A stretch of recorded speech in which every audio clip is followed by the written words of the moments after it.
May mga kwento na, maniwala ka man o hindi, tahimik na nangyayari sa isang lugar kapag nilalamon ng gabi ang nayon.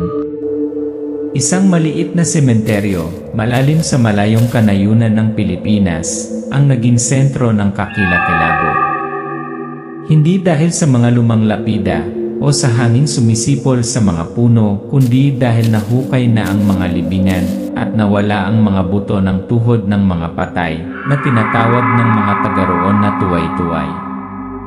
Sinasabing na ang mga butong ito, sa kamay ng mga taong marunong gumamit nito, ay maaaring maging anting-anting, isang anting-anting na maaaring magbigay ng lakas o magbukas ng pinto para sa mga madilim na bagay na makapasok sa mundo ng mga tao. Ngunit ang kwentong ito ay hindi lamang tungkol sa mga mang-agaw ng katawan. Ito ay tungkol sa isang garapon ng asin, isang lumang garapon ng asin, na tinatakan sa loob ng isang itim na bato na minsan ay pag-aari ng isang halimaw na pinaniniwalaan ng nayon na nawasak maraming taon na ang nakalilipas.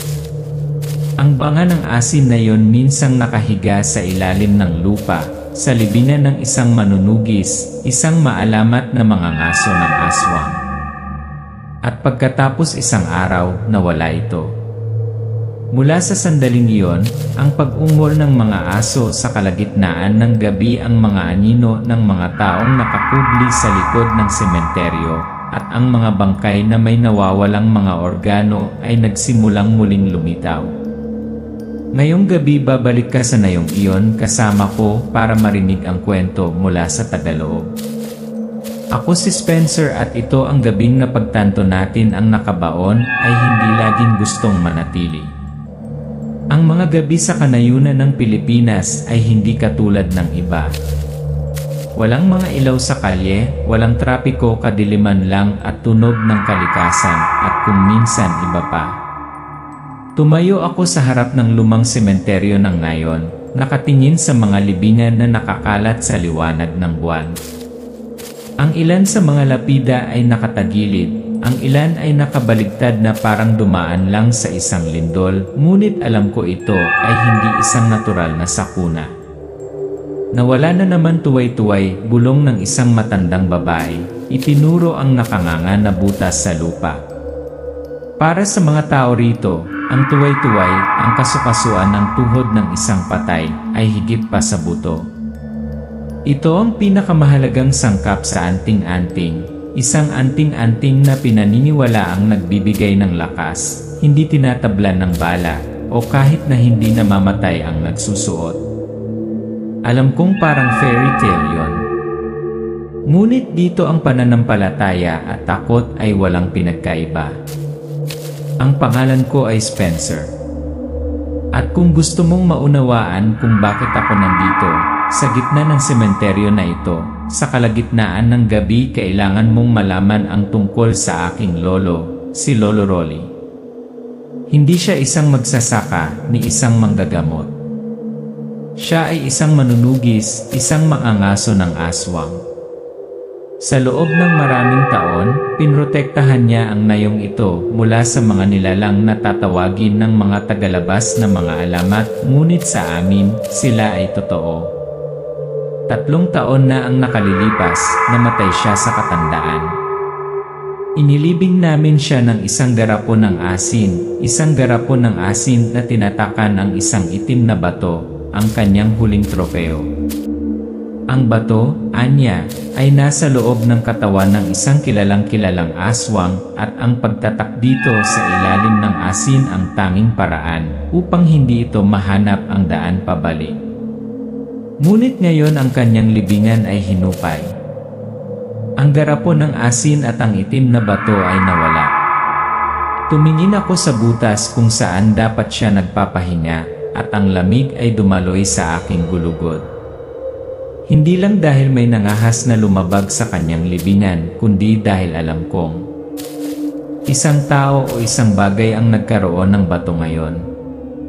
At kung totoo ang mga alamat, hindi na alam ng kamatayan kung kailan o saan. Narinig ko ang kwentong ito mula sa sariling bibig ng aking lolo, sa isang maulan na gabi ng patay ang kuryente sa nayon at nakaupo kami sa tabi ng kumikislap na liwanag ng lampara ng kerosene. Anya maraming taon na ang nakalipas, isang kilalang aswang ang natakot sa mga kalapit na probinsya.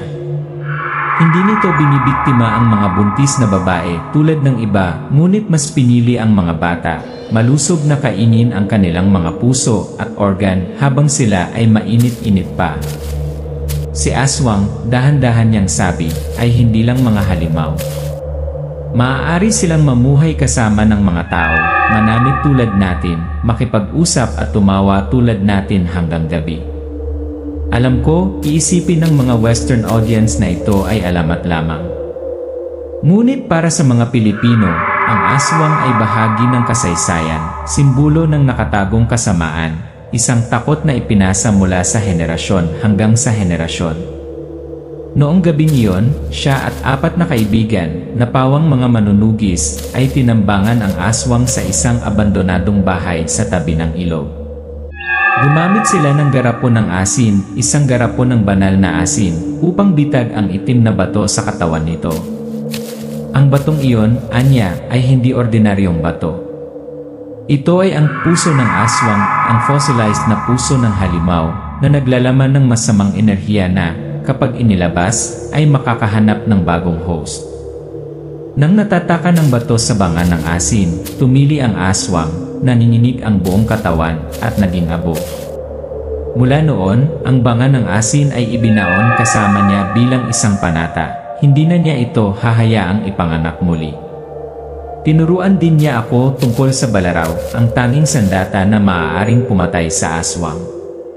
Ang talim ay huwad mula sa buhangin ng ilog na naglalaman ng magnetite na hinaluan ng purong pilak. Hinugot ng magnetite sand ang masamang enerhiya mula sa dugo ng halimaw, habang ang pilak sinunog ang mga ito mula sa loob.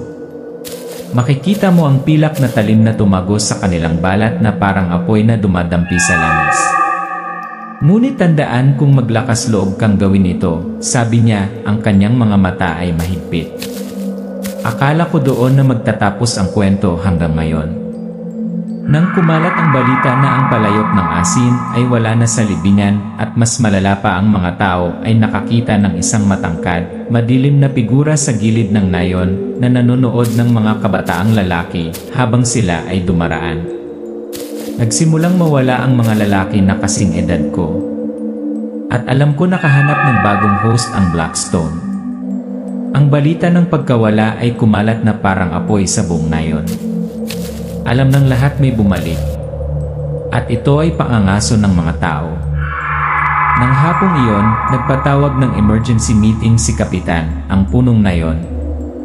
Puno ang bahay pulungan, naghalo ang amoy ng pawis at usok ng oil lamp at napuno ng balisang bulong ang hangin. Ito ay hindi maaaring isang tagalabas na gumagawa nito, ungol ng isang matandang lalaki, dapat itong isang taga nayon o ang bagay na yon. Walang nangahas na sabihin ito ng tahasan, ngunit alam ng lahat kung ano ang bagay na yon, ang aswang. Tapos sa dami ng tao, diretsong tumingin sa akin si Kapitan. Spencer, apo ka ni Lolo Rolly. Ang dugo ng manunugis ay dumadaloy sa iyong mga ugat. Ngayong gabi ikaw ang namumuno sa pagpapatrolya. Natigilan ako. Hindi pa ako nakahawak ng sandata para pumatay ng mas mapanganib kaysa sa ahas. Ngunit nang ang mga mata ng buong nayon ay nasa akin, hindi ako makatanggi. Mabilis na lumubog ang gabi na parang may humila sa araw sa ilalim ng dagat.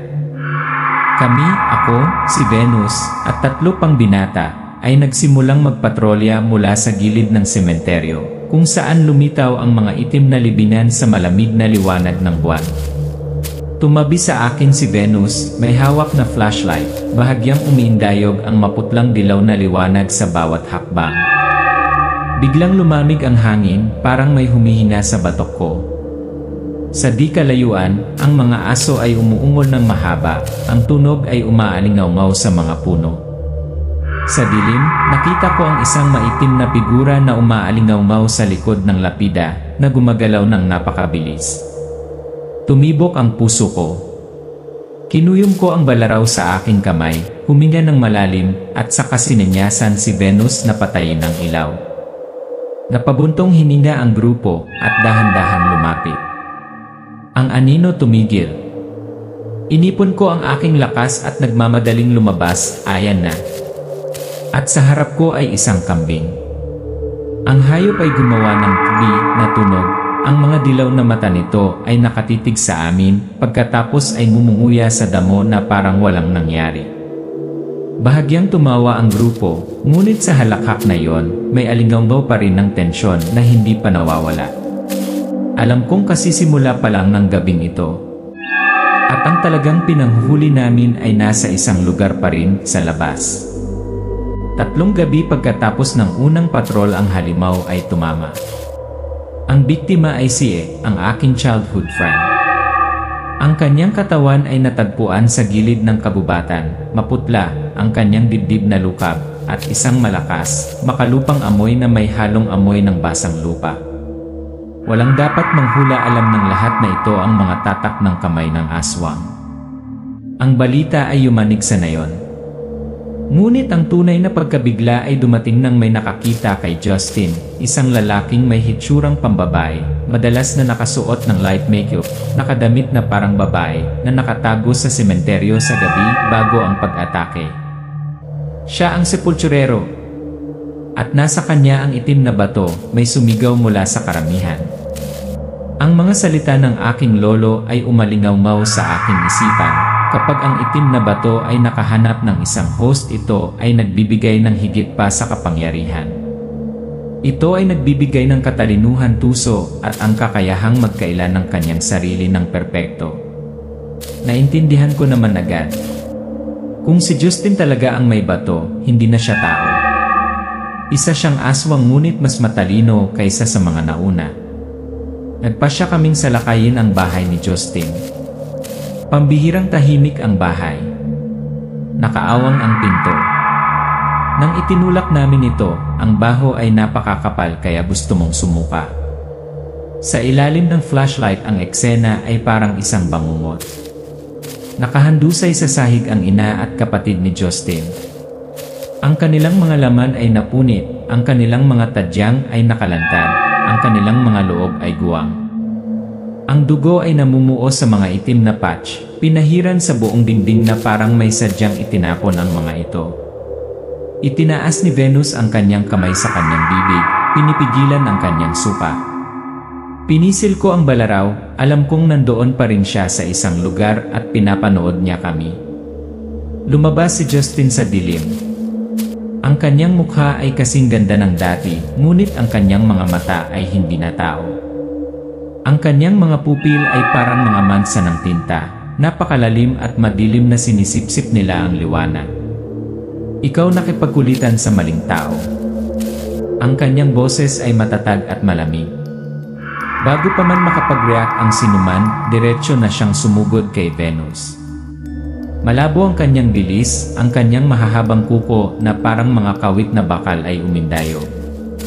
Bumagsak si Venus, sumisigaw. At charge forward, ang balaraw laslas pahiga. Napaatras siya, umagos ang itim na dugo mula sa sugat sa kanyang kamay, ngunit sa halip na sakit mumiti siya.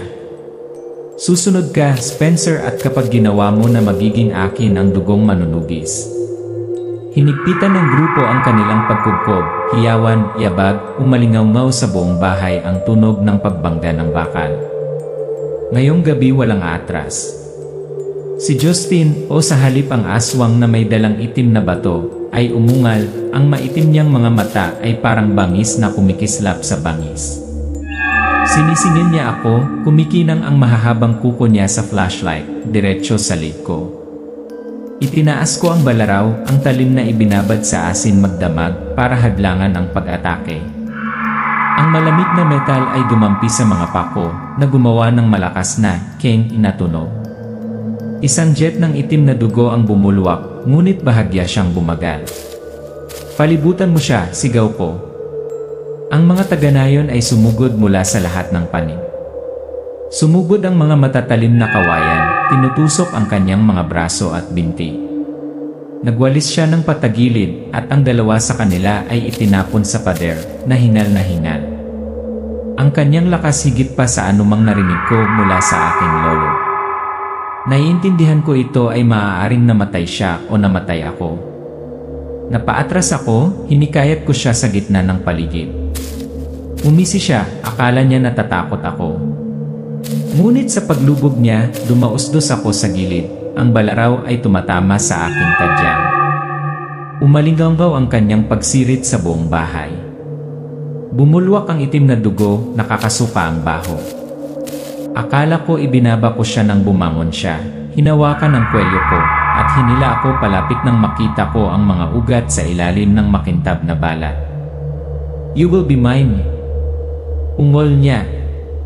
Sa sandaling iyon, bang! Umalinggaw ang putok ng baril. Huminto siya. Isang madilim na pulang butas ang lumitaw sa gitna ng kanyang noo. Dugo at itim na likido ang umagos at mula sa kanyang bibig ang itim na bato ay nahulog, gumulong sa sahig. Nagkaroon lang ako ng oras para yumuko nang hawakan ito ng nanginginig na kamay ni Lolo, diretsong itinulak sa garapon ng asin. Agad na tila tumahimik ang hangin, humihina rin ang tunog ng hangin sa labas. Nakatayo ako roon habang humihinga ng malalim, nakatingin sa garapon ng asin. Sa puting salt layer, ang itim na bato ay tila nanginginig pa rin ng marahan na parang ito ay buhay. Itatago natin ito magpakailanman, sabi ko. Pero sa puso ko alam ko walang forever. Madaling araw. Ang sementeryo ay natabunan ng manipis na ambon. Inilagay ko ang garapon ng asin ng malalim sa lupa na tinatakpan ito ng isang bagong layer ng lupa. Paglingon ko nakita ko isang figurang nakatayo sa di kalayuan, hindi gumagalaw, nakatingin sa amin. Unti-unting nilamon ng ambon ang figurang iyon hanggang sa tuluyang mawala. Alam ko hindi pa talaga tapos ang cycle ng hunt and be hunted.